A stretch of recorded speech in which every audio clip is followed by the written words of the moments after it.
Right, part 4 is all about moments, and there's a couple of new concepts in this chapter. We're going to look at things called pegs, and we're going to look at something called hinges, as well as some difficult examples of moments questions. So let's have a look firstly and see if we can draw a diagram.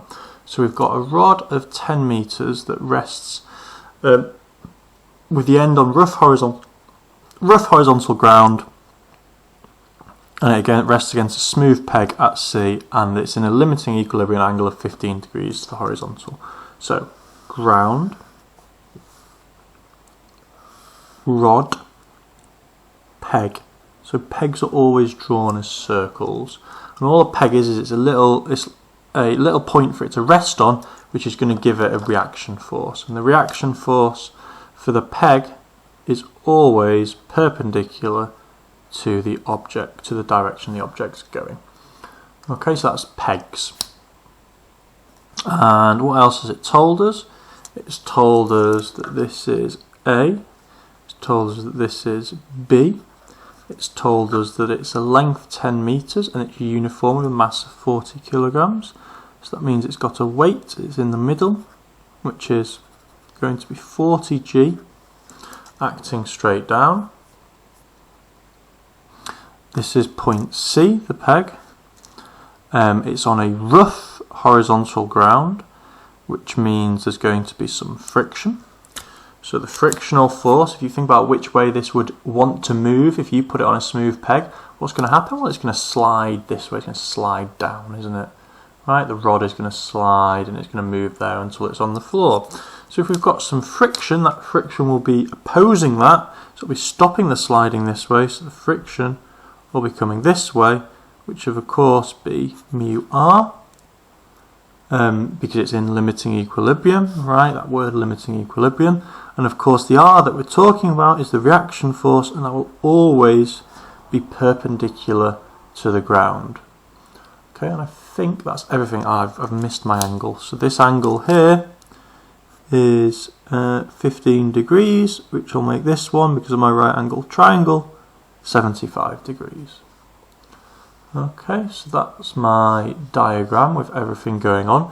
Notice I've got two reaction forces, they're absolutely not the same, so I better call this one RC and this one RA.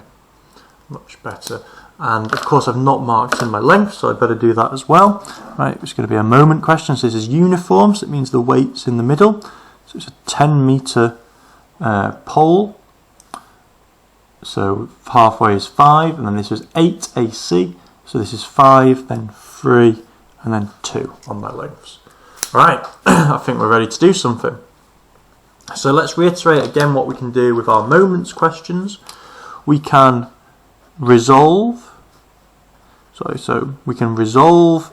It would normally be vertically and horizontally, but because we're now in a diagonal, we could have the option of resolving diagonally. But in this question, look, we've got more things that are horizontal and vertical than are going off at an angle like that. So it makes more sense really for us to resolve horizontally and vertically, but we could resolve with the direction of the rod, and we could resolve perpendicular to the rod. That would be an option as well for us to do. So we've got resolve in horizontal or the vertical. Right, we could also take moments. Right, anytime you know it's a rod, we're going to be dealing with moments about any point. Okay, and the first thing they would like us to do is find the magnitude of the reaction at RC. So I have to work out what can I do that's going to eliminate the most unknowns, because we've got quite a few unknowns, right? So I've put an A in here as well. It's dependent on RA, isn't it? Not RC. RC is over there. So I don't know what mu is, and I don't know what RA is. So if I take moments at A, you can see that all of those forces, because they're a distance of 0, aren't going to affect the moment of A. And I'll just be left with this, and that should give me RC. So let's have a go at that. So step 1 is going to be moments about A. So remember, with moments, you've got to be the distance times the force, and the force must be perpendicular to the rod. So if we start with looking at this, we can see that there's a force here, it's 40g, and it's a distance of 5 from A.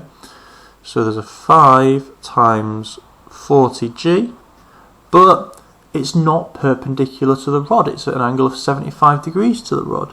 So we have to resolve it to that perpendicular line there. So that I've gone away from the 75 to get the arrow onto it, so it'll be sine 75. Right, so this is then 200g sine 75, and it's going to be turning the rod down, so it's going to be moving it in a clockwise direction. On the other hand, we've got the peg reaction, which is perpendicular to the direction of the rod, remember. So this is 8RC, don't need to adjust that angle, and this is going to be anti-clockwise. So because we're in equilibrium, we know that the moments must balance, the anti-clockwise and the clockwise one. There are no other forces at play, because remember we took moments about A, so that eliminates these two forces that are in play there. So we've got 8RC equals 200g sine 75, so RC is all of that divided by 8. So let's do that.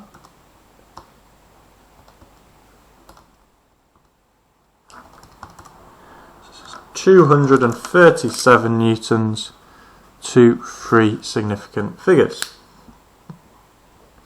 Okay, that's part A. Part B asks us to find the coefficient of friction between the rod and the ground. So remember, like I said, I can also resolve in any direction that I want. So if I want to get the coefficient of friction, then we need to work out RA first. So to work out RA, let's resolve vertically. Right. So if I resolve vertically, we've got the RA is pushing it up, and we've got this angle here, but it's not, sorry, this force here, it's not straight up, and we've just worked out it's 237. So we need to work out what's going on with the angles. So I need to either find the angle that it makes with the vertical there, or the angle that it makes there. Right? So if all I've got at the moment is that that's 15 degrees. So if we put in the horizontal here, we can see that this is going to be 15. Alright, go to 3, sorry, that was the distance.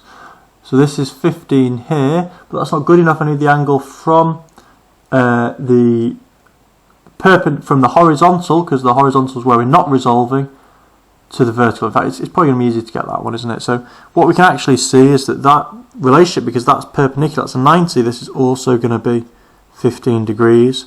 Alternatively, you could have worked out that this one here is 75. Not clearest diagram, right? So the 15 is from the Z angle with that.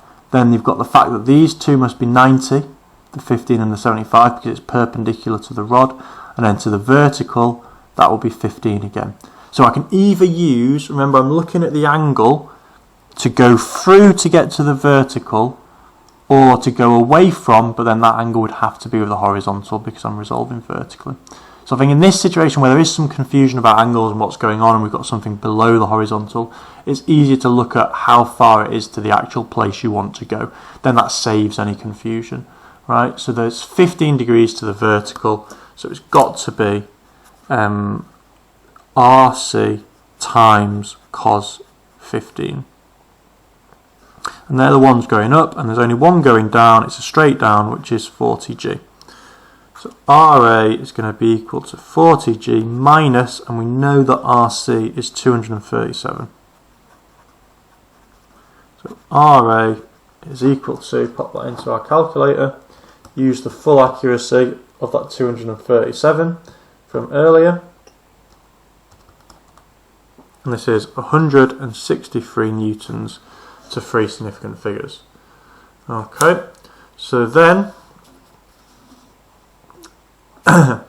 we've got the RA, so hopefully we can find mu now. So to find mu, we're going to resolve it horizontally, because we can see that mu RA is pushing it to the right, and there's only one force pushing it to the left, which is this one here.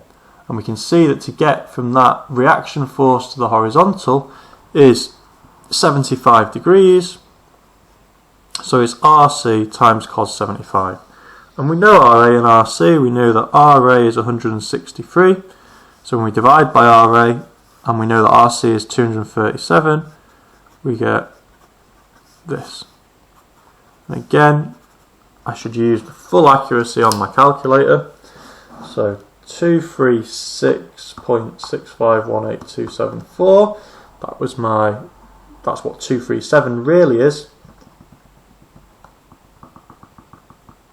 Times cos 75 divided by 163.411888.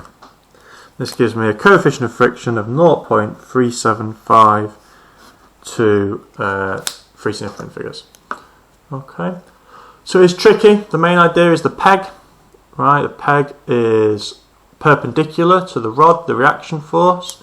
Then it's to remember that you can resolve horizontally and vertically, and you can take moments about any point, and to work out strategically which of those is best to do. If you're not sure what to do, just do all of them, right? And you will eventually start working out unknowns. That's what we're trying to do in these problems, isn't it? We're trying to find out forces and values that we didn't know before.